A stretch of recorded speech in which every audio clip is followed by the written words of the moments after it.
So hello everyone, કેમ છો? I hope કે તમે સારા છો. Welcome back my YouTube channel with Bhaviki queen. તો અત્યારે વાગ્યા છે 11:30 થઈ ગયા છે અને આજે 20 તારીખ હતી. આજે 11:30 એટલે હજુ 20 તારીખ છે. 12 વાગ્યા પછી 21 તારીખ થશે.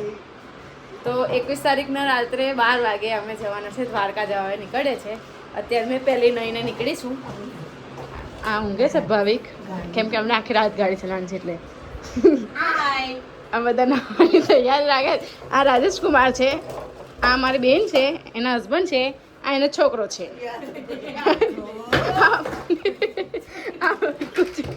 આ મારો બાજુ આ ચીનો છે, તો તમને ખબર જ છે. આવું છે બધું. અને મમ્મી ગઈ છે નાવા. તો ગાઈસ બન્યા રહેજો. હવે તો ચા પીશું અમે મસ્ત, એટલે આખી રાત જગાય અમારાથી. તો હવે તમને તો ગાડીમાં બેસીએ ને અડધો કલાક રહીને તમને ખબર પડશે કે કોણ જાગે છે અને કોણ ઊંઘે છે.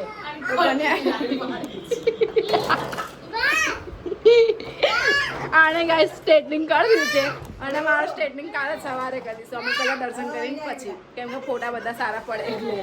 ભાવિક ઉઠી ગયા છે,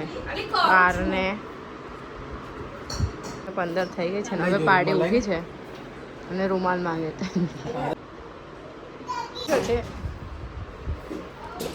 અને નકશું બધું ધમ પછાડા કરે છે.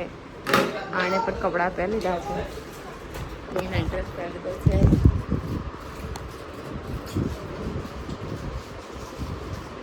આ ગાઈસ ચીનો છે, આ મારી પાલી છે. ભલે એવું કદે એકવાર જય દ્વારકાધીશ. માંગો 20 ને આપે 30, એ મારો દ્વારકાધીશ. અમે નીકળી ગયા છે દ્વારકાજીના અને વાગ્યા છે 1:30 થઈ ગયા છે. અમે નીકળી ગયા છે.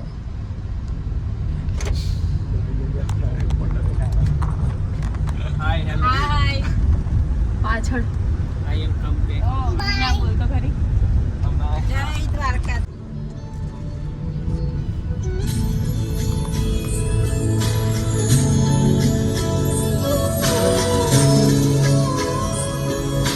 ગાઈસ બોલાવો આવી ગયો છે.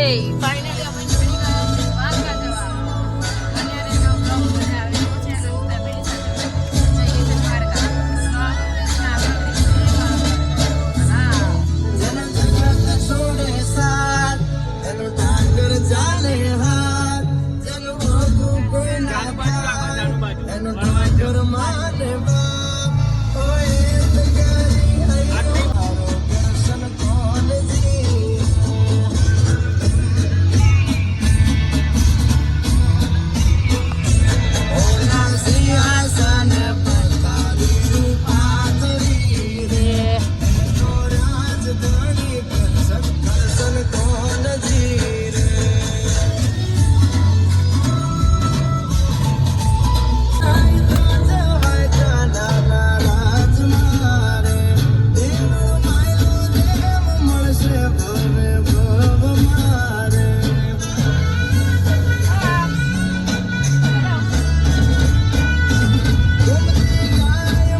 સવારના 5:30 થયા છે અને બધા ઘસઘસાટ ઊંઘે છે.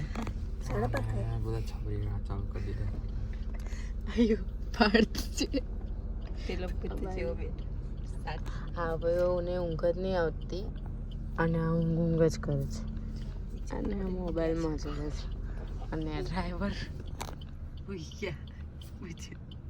2 વાગ્યાના ગાડી ચલાવીએ છે, ના 12 વાગ્યાના. સવારના 5:30 થયા છે.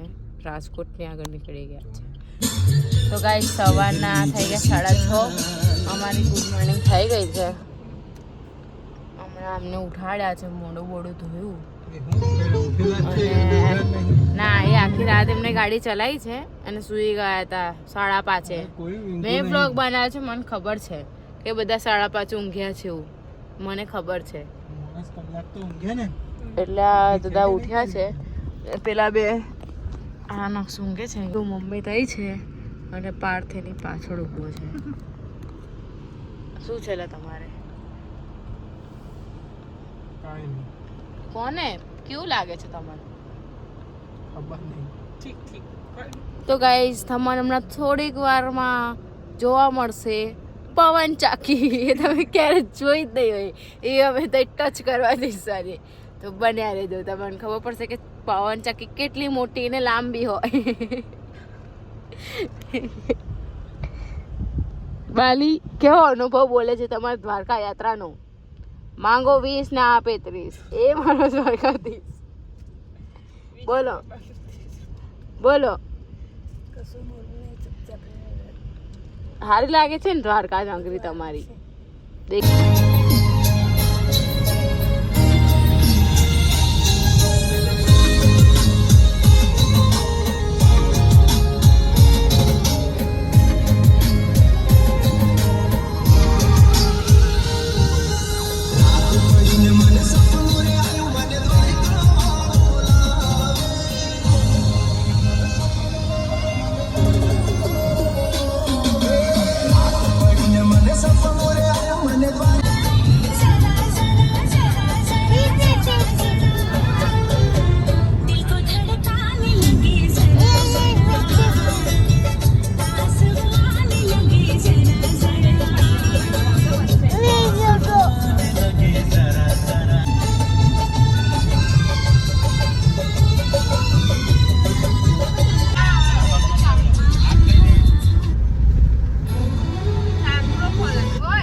શિવરાજપુર બીચ પર અમે પહોંચી ગયા છે અને નક્ષને બહુ જ રડ્યા છે બધા છોકરાઓ. અને ગાઈઝ વેસ્ટકોટ ને ટી શર્ટ પહેરી છે.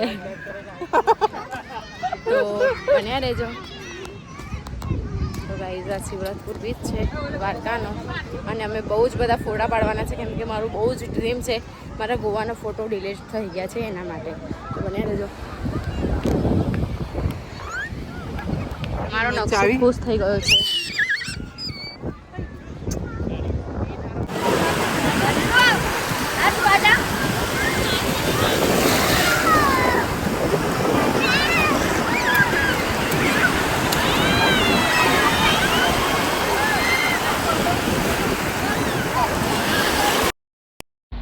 તો ગાઈઝ અમે ફાઇનલી શિવરાજપુર બીચ પર ચેક કરી લીધું છે. કોઈ આ બધી અફવા છે સમાચારમાં ને બધામાં કે શિવરાજપુર બીચ બંધ છે, પણ ચાલુ જ છે. તો જરૂર શિવરાજપુર બીચ પર આવવું.